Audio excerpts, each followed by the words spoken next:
All right, welcome everyone. We're Semblance of Sanity. I'm Caleb. I'm Jacob. And we're here for Mushoku Tensei, Season 2, Episode 8. Let's get more of this budding romance. Mm-hmm. Yes. There's something there. There's something there that wasn't there before. And Rudy still doesn't know that Yeah. it's Soviet. History will repeat itself, but not, exactly.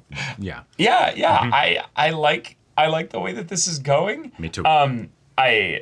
I think, in order for it to flourish in the best possible way, this does need to be communicated. So, like you need to actually tell him. Yep. Obviously, you're thinking about that, right? like, but like antics with school bullies and all that stuff is great, but yeah. Mm-hmm. Yeah. And I do like the way that the school bullies could theoretically be Nakamud in the practical sense. Yes, after all, because he is boss man now. Mm-hmm. Yes, exactly. Yeah. Mm-hmm. Yes. We do need to make him have eventually his own kind of D&D party, Oh, sure. I was going to say a different word, but yes. Yes. Yeah. Right. D&D party specifically. Yep. Right. Yep. Yes. Needs to be strong. With a player varied characters. cast. Yes, Yeah. very, very strong player characters. Mm-hmm. Yes. Yeah. So, y'all, without further ado, let's get into this.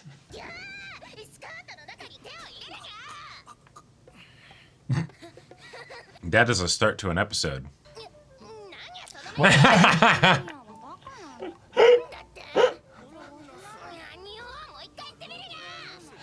This is their dialogue now, and then please forgive me for disturbing your undies. yeah. He's the only one not in on the joke that, like, literally all of them are in a group together. Like, yep. And now we get the shot of him all alone on screen. Oh my god. I saw the face and form of an angel. I saw the booba of an angel. Oh. So much for Eris. Or wait, was that little hair thing supposed to be in that? Wait a minute. A turtle?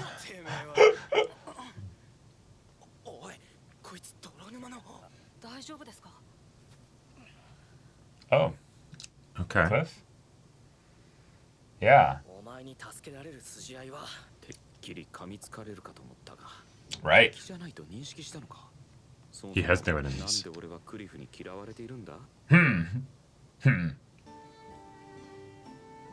So this is the Cliff-focused section of the arc, I guess. Because that scene kind of was, I guess, just a check-in to see where he's at with Rudius. Okay, there's still a divide there. Nice little thing there. Ah! Okay!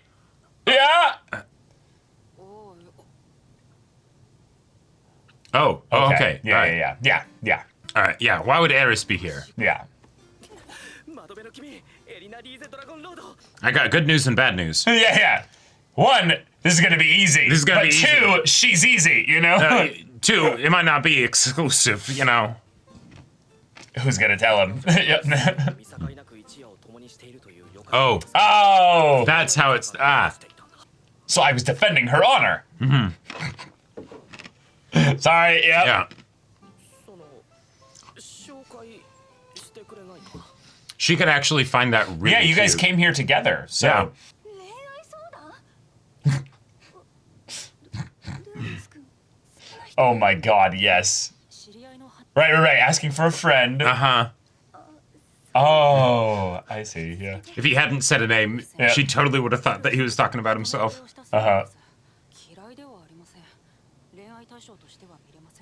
Oh, why is that? Yeah.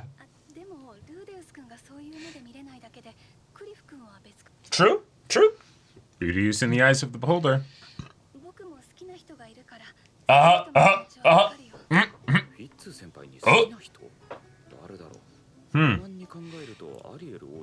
Rolls to detect thoughts. Finds the mind is shielded in.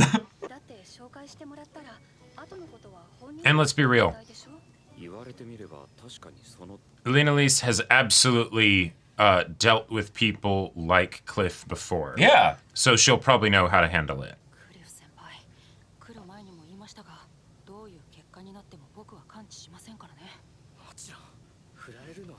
No, that's not how this is gonna go. I want to get to know you better. Oh, just right out the gate. Oh. Okay, she grabbed Rudy. Ah, she thinks. Wow. You're obviously trying to do something to get one over on me.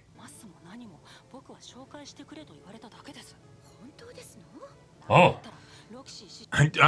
Yeah. I'll swear by the Holy Grail. Yeah, exactly.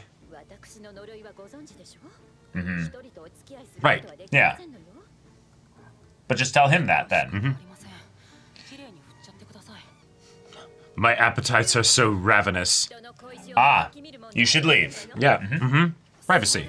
Yeah, no, this is good. Well, the only way she can tell him the truth is over, a little bit of time together, Yeah. He was so nervous and pent up we couldn't have a proper conversation. How did I know? So is it that he's totally fine with it, or is it that she wasn't able to actually... Oh, wait, no. I will have sex with you every day as much as you need.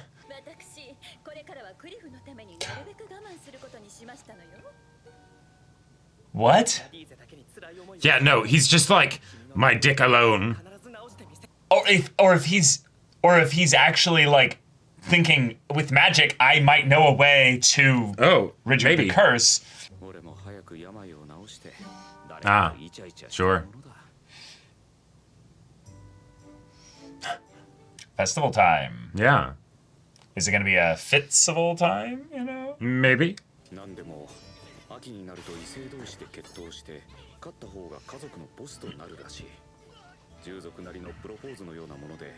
Okay. Oh, damn. Right. So they're fighting a lot of duels. What do they? Yeah. What? They are they considering? Oh my god. Are they considering him to have already like beaten them in a challenge? Maybe. We'll see.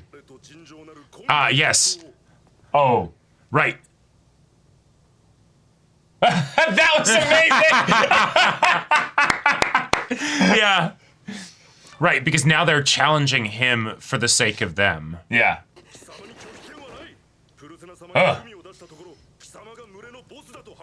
There it is.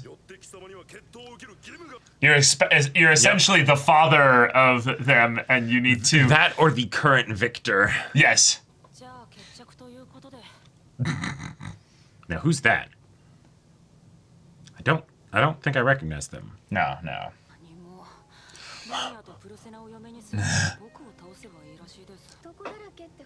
Oh. He still doesn't...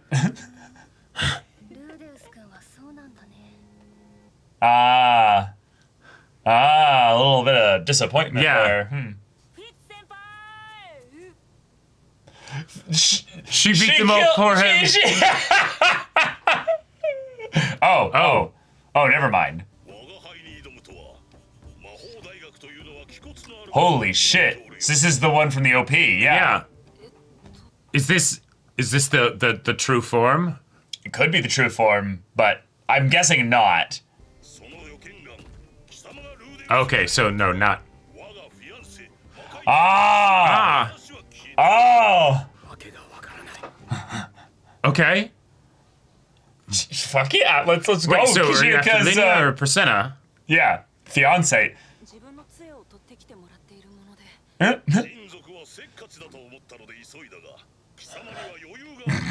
You humans take things so quickly. But I couldn't wait in line patiently, so I knocked everybody out. Yeah. More of a DC guy. Humans. False modesty. So Yes. annoying. Let us talk about what it means to be a king. Whoa! Oh shit. This dude's talking quite loudly, so everybody else is hearing this. もしくは人神からチートをもらっていたとか。魔王様、一つお尋ねしたいことがあるのですが、その決して僕は今から口にする手先。Oh, Nice, shit. clarifying Yeah. that ahead of time. I like this guy. Yeah. Every word comes out of his mouth. という名前に聞き覚えはありますか？何かご存知で。Oh, okay. Okay. Wait. Oh, no. He's lying. He's like not here probably. Yeah. Yeah, nice. ルーデウス君、お待たせ。先輩、すみません、こんなことお願いしてしまって。Oh, that was nice. She almost called him Rudy because of his childhood nickname. Yeah. 魔王様。Body. バーディー陛下。 You have a nice body, buddy. 2年ほど前に竜神とかいう Oh, how do you know that name? What? Oh. You get one hit on me for free?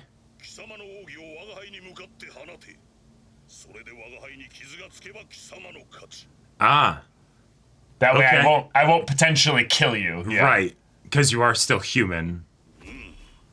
Oh, Back up, everybody. Yeah. 形成魔力を練り上げ固くするフィギュアを作る時と一緒だ。ただ Yes! Yep. My man's gonna make a railgun here. Yeah.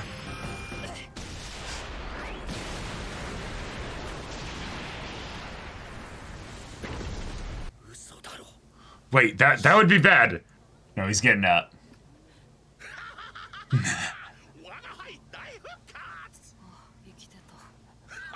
Wait, he's smaller.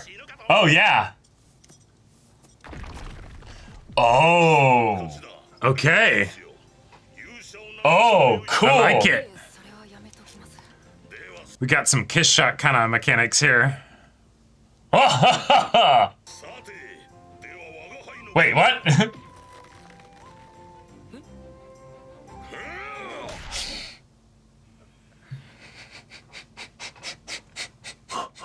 That was a rather kind punch if it just left a welt. Yeah. なんだか疲れた。決闘やら魔王やら。 Yeah. Yeah, just casual Demon King, you know. これで会うこともないだろう。 Yeah, never see him again, you know. Yep. Just another chance encounter with a Demon King, someone Kishiritsu related because you listened to the Man God and ended up being, you know, oh my gosh. お礼に胸を揉んでいいの。リニアの。ありがとうございます。 She's still surprised by this point. Oh my god. I'm your new homeroom teacher. Or just a fellow student. Sure. Oh my god. It's one that of is my incredible. favorite tropes in anime is the overly muscly guy that just is having too much fun with life just in general. All right, we got some interesting stuff going on here. Yes. This episode was rather simple in that we got a couple relationship things handled. One, Cliff and Elise, they might have something. They might We'll have see. something. I don't There is know a what that boy possibility- said, but I mean, hey, you know, Yeah. other than I'll try to, It's break Pod your curse. essentially from Game of Thrones of like, she wants to have a committed relationship. with you. Yeah. What did you pay her? No, she didn't want me to pay anything. She just said I was so manly The fact when she like, at first when she like whizzed past the screen and grabbed somebody, I thought it was that she grabbed Cliff and she just took him to a room and they're already having sex. Right. But no, she grabs Rudius and she's like, What are you doing? What are you after? How much do I need to pay you? You know, right? Like, wait, what? Do you think I'm pimping him out? I'm not blackmailing this kid. It's like, wait, or blackmailing you. Yeah. You're not pimping this kid out? Wait. So why would you willingly send this kid here? What is wrong with you? No, I'm not the shameless one. What are you talking about? So the fact that all resolved in this way, I think is rather interesting because if it's something where she is lying to the kid and is going to break his heart at some point and will just cheat on him regularly because he's an idiot. Whatever. Maybe, there we but go. I think but they there's actually- a possibility that he did say something. Yeah. And I think there's a possibility that it's your curse is something like this, well, I swear to spend my life, studying to find a way to remove that curse. And until then, my dick is yours. Yeah, exactly, right. Ride me as much as you need.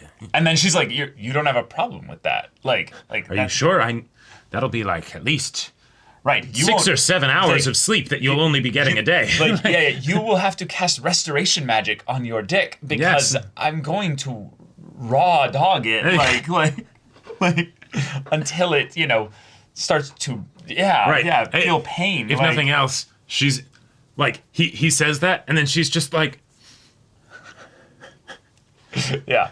So that's resolved and handled. But then, because of the way in which Rudius handled Linnea and Persona with regards to their bullying, they are now considered his subordinates. Right. In the respect of the way to the beastkin culture, and thus the suitors need to duel him because there's a possibility that, yes, you're right, Jacob, he already is their husband or something along partner those lines. Or I guess it's more of not a permanent relationship. Yeah, I think it's more of the leading the tribe kind of thing. Right. And and that okay. If you go by lions or something like that, right? This is the one leading the tribe, and so it's also the one that's laying everybody. You know, right? Like, okay, and that's not happening with Rudius, right? But it could be. But it could be. Yeah. So the anime is having its cake and eating it while giving Rudius a not harem to build up the harem. While also he literally has ED. So it's not even like a clueless protagonist kind of a thing. It's nothing is happening. It's hilarious. Yeah, I love it. Hilarious. It's great. The interesting part of this episode, though, in the big scale of things, is realizing that there's a very unique sequence of events that led to Body Gotti actually even being here. Yep. Think about it. Rudius, the one with the ED, goes here. He ends up bumping into Sylphie. Yeah. Really cool side of things there. But because of incidents with, Rudius, he then ends up in the situation where then he can be the boss man of the Persona and Linnea, which then leads to a demon king, Barigadi, someone connected to Kishirika, who we haven't seen since the opposite side of the world. Well, and I will say, I would not be surprised if this was also completely unrelated to the Persona Linnea situation, because if this dude showed up just to duel Rudius. No. Completely separate from that. No, I think the reason why he's here is because he did hear of Rudius, but he does want to actually gotcha. Have But either way, the fact that this guy, even if he was looking for Rudius, or even if he was looking for Linnea and Persona, the fact that he went all the way here to do this either means one of two things. One, the man god is trying to set up this encounter, or two, the man god is trying to avoid this encounter by putting him as far away from where Kishirika is. And yet, at the same time, the man god is the one that set Rudius up to run into Kishirika in the first place. So, it's very interesting in the fact, and by extension, not run into Roxy back then as well, kinda. And so the idea that now the two have met, they are on congenial terms. They discussed or at least the man god's name was brought up. The man god's name was brought up, and he didn't get smoted. No, but he did say, "How do you know that name?" Yeah, I do like the idea, and he said, "Hey, he shows up in my dreams," and I love that Rudius prefaced it like it feels very much like I had a very scary situation with Orsted earlier. Cool. Right, it's the same kind of thing. Yeah, I'm going to say a name, but know beforehand I am not a servant of this person or But man, God, talk to me.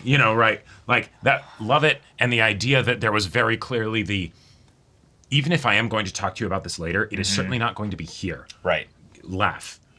Start laughing, right? Like that was. I loved that little bit of subtext dialogue because we could be overinterpreting what was being said, but I don't think we are. We could be incorrect about the ramifications of what's going to happen in the story as a result of this. True. But what that meant, I think we're totally on the nose with. Which I think also, we're totally right on I gotta say, yeah. that's a very fun way to take a character that is such an archetype of big, strong dude that is boisterous and always laughing. And not really necessarily got a lot going on up there. And immediately show how that thing that I'm doing, that is also a front that I use, right? Like, you know, I am a king, I need to act big, loud, and charismatic. And even if maybe people don't mention the man god very often, and so that, you know, maybe this is a rare circumstance, you know, that's still something that automatically, just from a character angle, makes him interesting because it's a contradiction. Right. But then also from the narrative standpoint,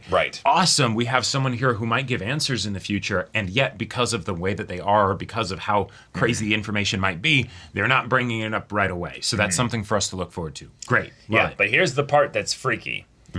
This is all underneath the context of Kishirika having told Barigadi about Rudius with the comparison to Laplace. Laplace being the demon god. So we now have 3 god names being brought up here: man god, dragon god, and demon god, all within the same conversation. All with someone who is a demon king. Which, remember, who knows what the exact... No. Remember, because king is a rank specifically. So this is someone who might not be a literal king of the demons. This is a I am that level, in the same way that Orsted is not literally a god. Orsted is the strongest, the wielder of the god magic. You know. Yeah. Well, there's literally 7 great powers. They are. It's a title given to them. For that specific reason. But the idea that Laplace is being compared to a young boy. That's kind of crazy. Well, it says more actually about Kishirika than it does actually about Rudius, because then that means that Kishirika knew Laplace on such a close level that could then see. Rudius is comparable, which is right. Because even if you know about the legend of Laplace and the way he was fought and defeated by and the heroes and all that, stuff, you wouldn't necessarily be able to speak with confidence regarding someone's that feels like strength in that regard, down to the mana levels. Reference that a lot of people here probably won't get, but it feels like KOTOR 2, where you ask Kreia and she starts talking about Revan, and it's like, wait, what? Right. What? So. Yeah, this is a very fun way to make it so that while we are still in a specific setting that feels stable and secure and not too much chaos will happen here, it's like it's school, right? We deal with bullies and crushes and things like that. Oh shit, we are also having these big world ramifications things come to the doorstep, right? And be like, hey, here's the situation. And then, awesome. Barigadi is going to continue either being a student at this school, which almost feels like a fun little joke on the whole Alina Lee situation. It's like, oh yeah, she can be a student. Anybody can be a student here as long as you're above a certain level. And the people that are super powerful would just see that as a waste of time, so why would they? But they're not barred from it. So yeah, a demon king, I mean, that works. And they also might be the teacher at this point. Who knows? We'll see. We'll see. I think they're a student. They're wearing the same uniform as all the others, so it's probably a student. But I love the bodyguard. Like it's, this is gonna be great. Yeah. And then also their design being one of basically a god of war by having all the arms, very Shiva-esque and stuff. It's very cool. But also just referencing Kishirika, one of our favorite characters in the story, as far as the characters that have the silly design and stuff, but probably the most interesting kind of world of state kind of effect. Also, I gotta say, we need more manly anime dudes with like non-traditional masculine hair colors. Like the long mane of purple hair. Yes. I also am realizing that on a meta level, he is a replacement for a particular Spurd that we are going to miss. And that is something that I am willing to accept if that is the way the story wants to take things. But also I'm like, all right, okay, that's right. Yep. Really sure no one will ever replace you. Yep. But, eventually probably we will end up liking our big body Gutty. Yep. Also, just gonna say, we potentially have a bit of world building stuff thrown our way with the mechanics of the results of the fight, which I love the idea of, hey, you're a human, even if you're powerful, you are still very squishy. So sure, you throw an attack at me, I won't throw a serious attack at you because even in a duel it could kill you. Right. But the arms get knocked off and then suddenly reduced down to a smaller size, gets the arms back, goes bigger, right? Now granted, that didn't change apparent age, but Kishirika Kisarishu, her, is very small, right? So that is potentially something that they're setting up where as she's traveling around or whatever, maybe that's not all of her. Yes. Yeah. Yes, I think that could be a really cool thing to end up seeing at some point is basically Kishirika gets her arms back, regrows them, finds the means to summon in more arms or what have you, and that grows her back to the regular size or back to the heightened size. But we shall see. We shall see. But yes, this is another small connection here that I've been kind of waiting for them to explore in some ways, is that Laplace was an enemy of the world in the side of things, at least where the continent where Rudius was kind of referenced there. But then we literally have a demon continent. And we have, Spurds being the ones that were, blamed for a lot of the stuff there because of their being given the cursed spears by Laplace. So while the Spurd bear a lot of the current hatred of the world with regards to that kind of inherent racism. Yeah. A Demon King showed up and people didn't freak the fuck out. Exactly. Like, even if they aren't able to be as overtly racist towards them because it's a Demon King and they don't want to get squished, there was no terror. There was no worry. Yeah. It's just, oh, hey. Right. Now, maybe that's just showing how progressive they are and that it's like, oh, no, that was just Laplace. But Laplace did do like a culture-wide manipulation thing, so that's harder to forget. It was also a while ago, too. So sure. So I think the main thing is that I am curious to see if there is going to be some repercussions from the world side of things if Rudius is seen hanging around with the Demon King. I could see that happening. It seems like something that could also make sense from the meta side of him being a kind of a Ruijerd archetype replacement. But given that he more freaked out about the man god and Orsted being brought up than him just casually bringing up Laplace, the enemy of the world, while surrounded by all these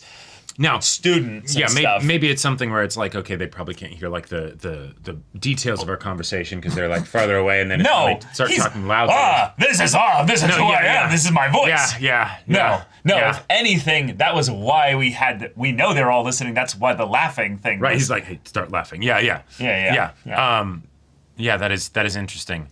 Yeah. I thought that was something where I'm like, I don't think we really know for sure then what the actual view on these powerful people is from the world side of things. Yes. And we need to maybe keep an open mind with some of these things being not necessarily as they seem. Like, we've been sus of the man god. We know that Orsted and the man god are not they have a beef, friendly, to say the least. But that doesn't mean that, Laplace necessarily was pure evil. Right. Well, I mean, we had a situation where Badigadi, it's going to be so easy to remember that name because of just the, where he was like, no, a Demon King always keeps his word. Okay. Cool. We have no reason to doubt that, and we have no evidence to support that. But okay. But all right, you say that with a simple confidence that and they're a very straightforward fellow.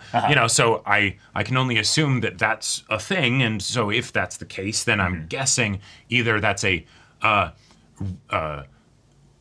aspect of doing his best to uphold the reputation of the Demon Kings, and at worst, because people have a negative opinion and he's working to change it, like, with Ruijerd. Or it's everybody knows this. Right. Say what you will about demons, they don't lie, right? Or something. But yeah, that actually could be a fun thing where, like, Laplace was beaten and demons of any, like, kind were, that's dumb. Yeah. If anything, maybe that's why the betrayal, coercion, manipulation of Laplace was maybe a bit more of a surprising thing, because it's I give them these cursed spears, I kind of leave out that information, but I'm a great demon. Demons don't lie. We do deals and things. Yeah, I'll have to go back and watch the Kishirika stuff because I think there could be some things that we're now able to get some better info from by comparing the two to each other. But hey, Kishirika is engaged. That might have been something that she mentioned way back when, but yeah, okay, very cool. And I'm excited to have Buddy Gutty in the university with them. Yep, so that is going to be great. Y'all, thank you so much for watching this episode's reaction and discussion. If you want to see the next episode's reaction and discussion right now, though, go check out the link in the description below for our Patreon. You can get an early access there. You can watch full-length timer reactions there, and all this comes with Discord access, so you can chat with us in the community there about this show, about anime in general. And also be sure to check out my Baldur's Gate 3 Let's Play on Twitch. And if any of that interests you, we'll see you there. But until then, we're Semblance of Sanity. I'm Caleb. I'm Jacob. And we'll see you all next time.